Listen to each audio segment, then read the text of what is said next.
I know you're into trainers. I know Yeah. wrestling today. So have you got the Prestos on, or what have we got today? These here are Adidas Ultra Boost, the Woodstock 50th anniversary collaboration with a sneaker company called Nice Kicks. And I'm in a real big like tie-dye phase right now. So anything with like multicolor stuff, I have to get. So when I saw these, I was like, and this is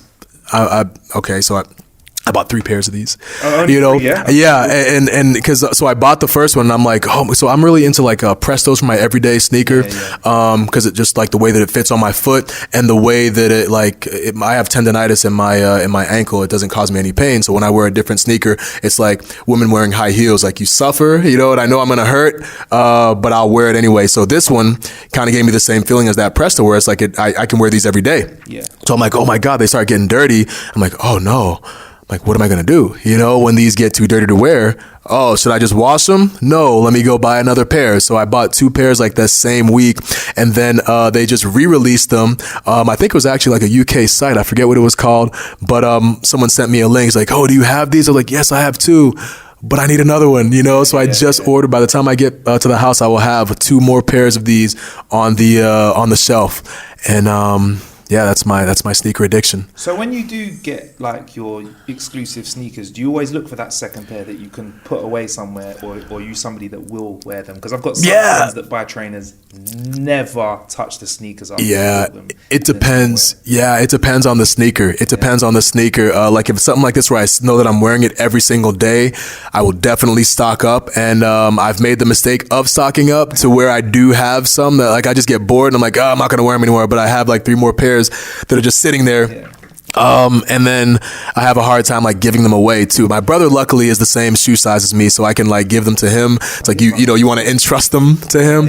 But for the most part, like my wrestling sneakers, unless it's a really, really unique shoe that you can wear in the ring and out of the ring. A lot of the things that I wear in the ring, like even I can't pull them off in real life, but it just depends on the sneaker. I'm not above buying multiple pairs though. I hear that. I'm a comfort guy now, I'm not a small guy, so when I get trainers, if it's stylish but I put them on and I can feel that burn. Do you know what? Furthermore, I'm like, I have such a newfound respect for women for wearing high heels. I know. Right? Oh yeah. I can't handle like a pair of church shoes. No. And you're just up there on your toes all day, just walking around for a look. And I'm like, okay. Sacrifice. Anyway, we're here to talk wrestling. You've had a turbulent year in terms of highs and lows. It's been an amazing year for you. Can you just talk through that, man? Yeah, it's been crazy. Going from the beginning of the year to where I didn't know what I was going to be doing on WrestleMania. Honestly, I don't think there were any plans to have myself, Woods, or E included in WrestleMania. There wasn't a plan for like a big tag team match like there normally is. We didn't have any storylines going into it. And then all of a sudden, going into Elimination Chamber, Ali gets hurt by Randy Orton. And I'm his replacement in the Elimination Chamber. Had to go through a gauntlet match to get there. And I remember getting the call and Road Dogg, who was writing SmackDown at the time, was like, "Hey, we're gonna have you replace Ali in the gauntlet match. Can you go for at least an hour?" And I'm like, "Oh yeah, of course." Hang up the phone. I'm like, "Man, I don't do any cardio like this." You know what I mean? Like, of course you're like mentally ready, and you don't say, "No, I'm trying an hour. I can't do it. Give the opportunity to someone else. I can't do it." You say that you can do it, and then you kind of go out there and you figure it out. I remember having Dr. Tom Pritchard as a coach. And one of the things that he made us do in FCW was have hour-long Broadways. So this was a decade ago. We were forced to get in there in the Tampa heat, humidity, sweating in your eyes, no AC in the building, and you had to be in there in the ring for an hour, one-on-one. And once you did it, it was like, man, I'm alive. I can do this. So having had that match, I had no fear going into this gauntlet match, even if it was over a decade later. Like, I've done it before, so I can do it again. After we did that, like the fans were just like so like starting to get real passionate as far as their support for me. And then at the Elimination Chamber, when it came down after I beat Randy, And then it was me and Daniel Bryan, and then everyone in Houston's like, oh my God, it's happening. And that, but just before their eyes, like this dream of Kofi Kingston as WWE champion was this close. And now they just start, everyone's coming out of their seats, you know, and that was the birth of Kofi Mania, you know, and I always say, like, it's not cool when I say it because, I don't know, it just sounds weird for me to say, but it was definitely cool to experience and watch people get rabidly behind this movement. And I'm fortunate to have had that level of support from the WWE universe. Like that's what you hope for as a guy, you know, as a good guy on the roster, for people to support you like that, you know. So it was crazy to have to go through that whole process. And I think when the Elimination Chamber went about, we had 2 more pay-per-views before WrestleMania. I forget which one came after Elimination Chamber. Was it Fastlane, I think? And then WrestleMania after that. So we had like a legit month and a half that we had to like draw people out. And initially the plan was not for me to go all the way to WrestleMania.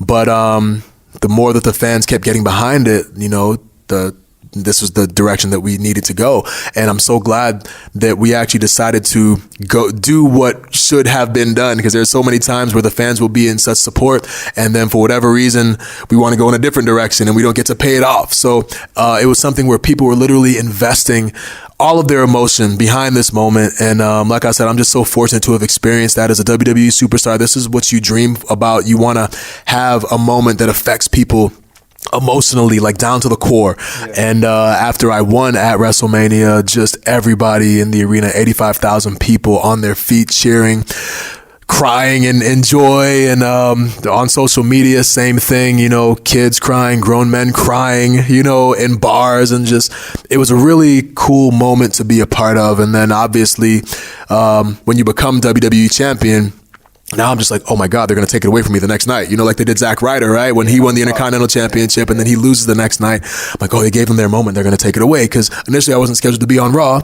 And then I get a call to be on Raw. And I'm like, oh, here we go. You know, oh, take it on set. They're going to, you know, unify the titles. Yeah. Here we go.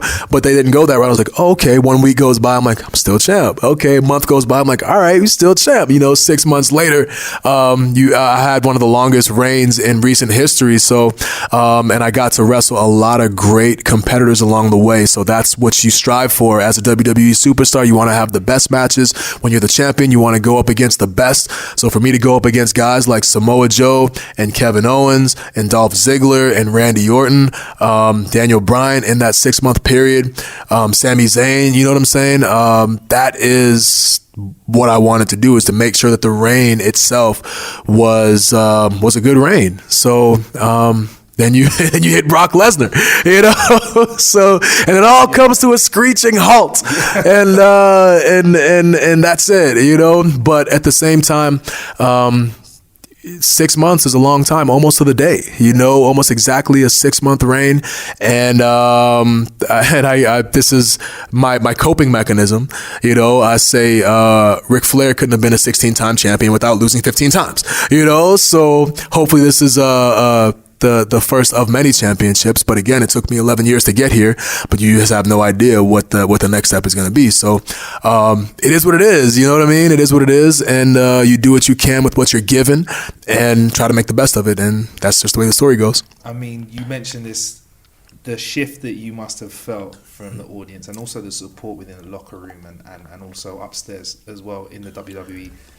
Now that that's happened and you've had that exposure and that support, I feel like that energy's still there for you. Do you feel like that's still there? Yeah, like, no. Kofi Mania ain't over. Yeah, no, definitely not. There's still a lot of people who were upset about the way things went down on SmackDown, the first initial SmackDown, the biggest SmackDown ever, essentially, myself included.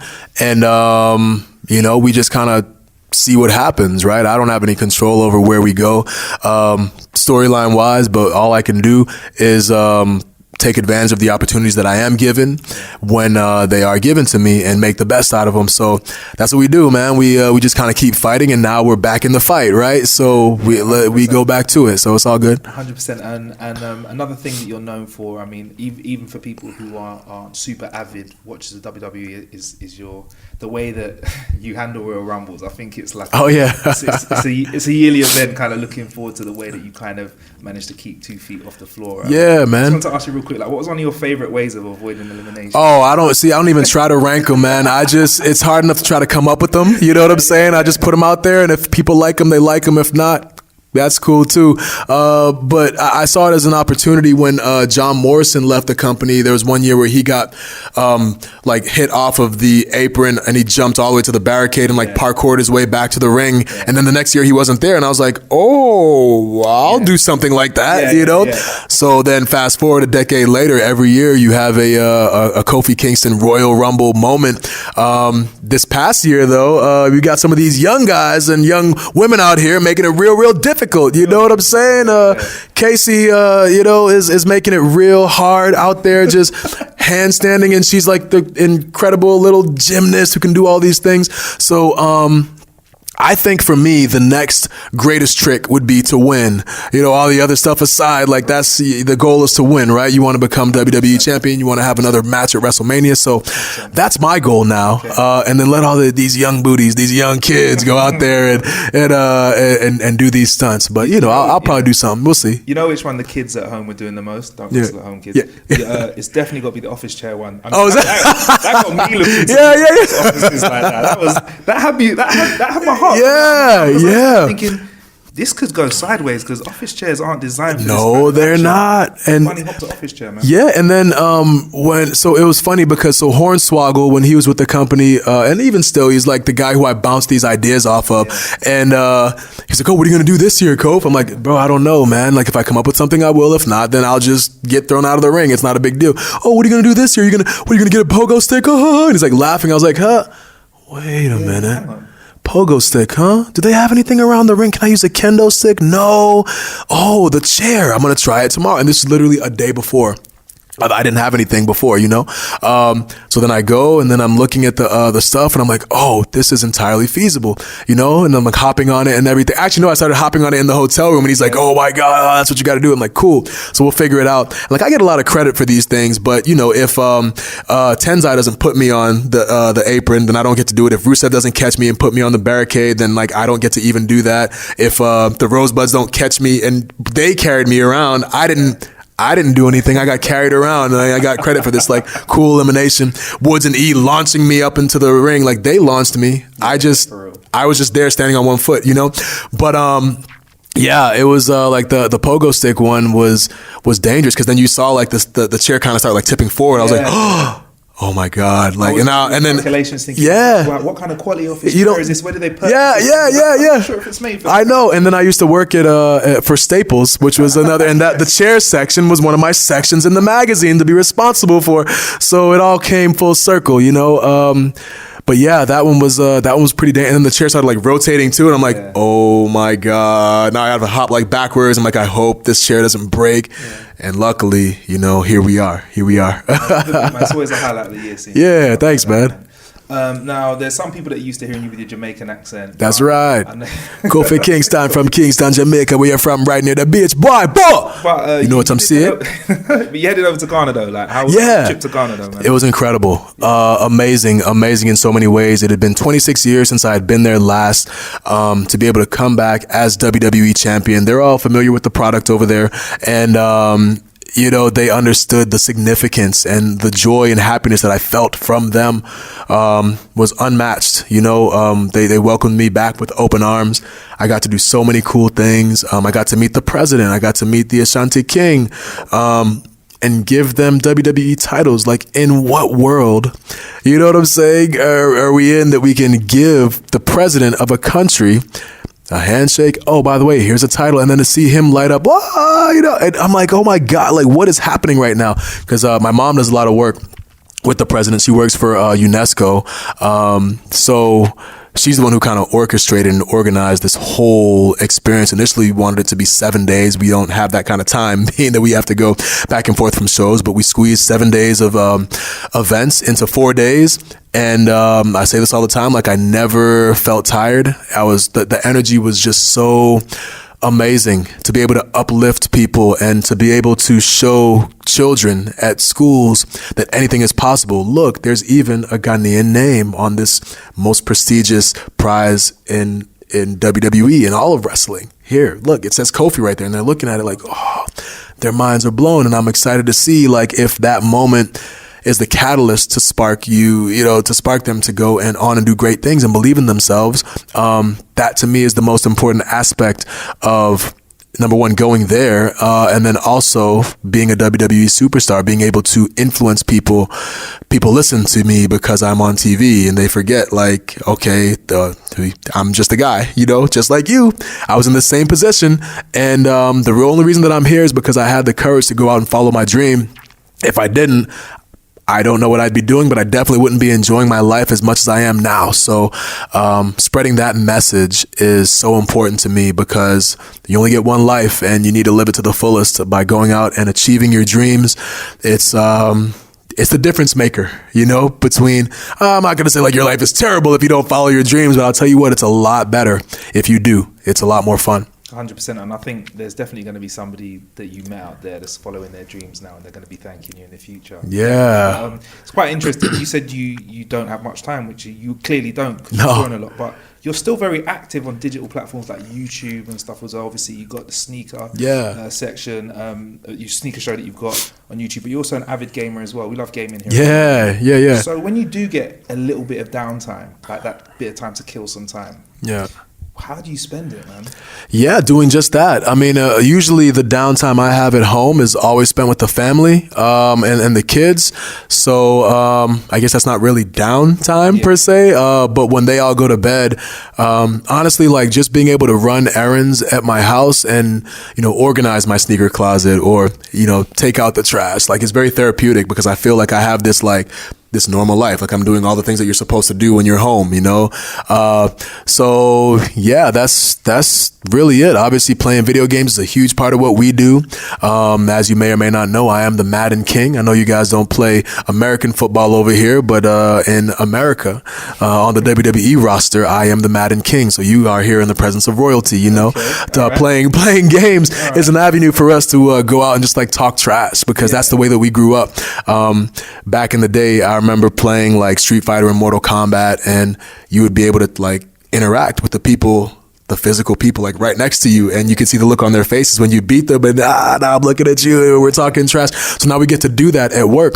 And in this day and age where we have all the online media and you put the headset on and it's cool, people just wanting to get in here, banging on the door, trying to get in here because they want a piece of the Madden King. They said the Madden King, there he is, he's in there. But seeing, it gives us an avenue just to interact with people because like in this day and age when you have the headset on and you're at home and you're talking to people all over the world, it's cool, but you're in the room by yourself and you're not having this human interaction. Yeah. So to be able to travel with our PlayStations, it's the first thing that I do when I get to the locker room is look for we call it a lab setup. We call it the lab, So I'm looking for the plugs, converters, table before I even like put my stuff down for my for where I'm going to sit in the locker room, and I set the lab up and now anybody who wants to play at any given time can come and play. We play Tekken, we play Mortal Kombat, we play Madden, some people play UFC, so it's a good outlet for us to have just to go out and have fun because what we do is very, very hard, and anything we can do to kind of alleviate that stress. There they go again. There they go again. Yeah. Trying to bust the door down. But yeah, video games are definitely a big part of what we do. It makes our layovers go by real fast. Sometimes you'll be in the airport and your flight will get delayed like 3 hours. It's like, before I'd be mad. Yeah. Now I kind of get, now we just mad in. Yeah. But you just set up the lab and you kill time. And crack on. No 2K in there. You didn't. The WWE 2K? I thought you meant like NBA 2K for a second. Yeah, you didn't mention WWE. Yeah, I don't. So it's like playing. It is amazing. It is amazing to be in a video game. It never gets old, especially as a gamer. But we wrestle a lot. You know what I'm saying? So then like it's almost like bringing work home. Yeah, you know what I mean? And that's not to say that like I am against playing the game. I'm not. It's a great game, especially this year. You know what I'm saying? There's a lot of like little things in there that make it interesting to play. You know, but yeah, I think for a lot of us, we like kind of detach from wrestling a little bit, and that's like what the video game or what the PlayStation kind of does for us. So people will play, but more so other games in there when we have the extra time. Okay, and so if you brush me at Madden, which is what we say if you batter me at Madden, yeah, batter you, batter you, batter you. If you get, you said FIFA, like a northerner, batter you. Yes, we need to get you on a soccer. Yeah, so there are people who are FIFA specialists. Rusev is one. Yeah. I think Roman is actually pretty good at FIFA. Really? Yeah, I think I want to say it was Roman who's pretty good.